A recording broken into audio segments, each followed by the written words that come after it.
Voter তালিকাৰ বিশেষ সংশোধনীক দিলীপ শইকীয়াৰ আদৰণি। ভোটাৰ তালিকা শুদ্ধ ৰূপলৈ ৰূপান্তৰ কৰাৰ কাম হ'ব আৰম্ভ।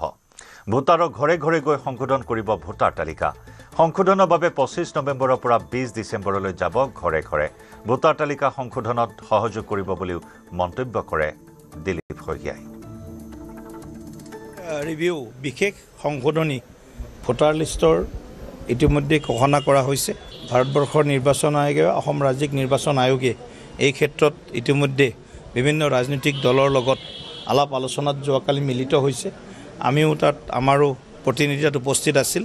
আমি নিৰ্বাচন আয়োগৰ এই সিদ্ধান্তক বিশেষ সংশোধনী সিদ্ধান্তক আমি আদৰণি জনাইছোঁ আৰু অহা 25 নৱেম্বৰৰ পৰা 20 ডিচেম্বৰলৈকে যে ঘৰে ঘৰে BLO বুথ লেভেল অফিচাৰ গৈ ভোটাৰ লিষ্টখন শুদ্ধ তালিকালৈ ৰূপান্তৰ কৰা, মৃত্যু হোৱা, বিবাহিত হৈ যোৱা বা বিবাহ হৈ যোৱা বা কোনোবাই ভোট ট্ৰান্সফাৰ কৰিছে, দুই ঠাইত ভোট আছে ইত্যাদি কথাবিলাক BLOৱে ঘৰে ঘৰে গৈ ইয়াৰ পুনৰীক্ষণ কৰিব, পৰীক্ষা কৰিব আৰু এখন সত্য ভোটাৰ তালিকাৰ জৰিয়তে যাতে আমাৰ নিৰ্বাচন অনুষ্ঠিত হয় তাৰ কাৰণে নিৰ্বাচন আয়োগৰ সিদ্ধান্তক আমি সহযোগ কৰিম বুলি আমি তেখেতসকলক কথা দিছোঁ।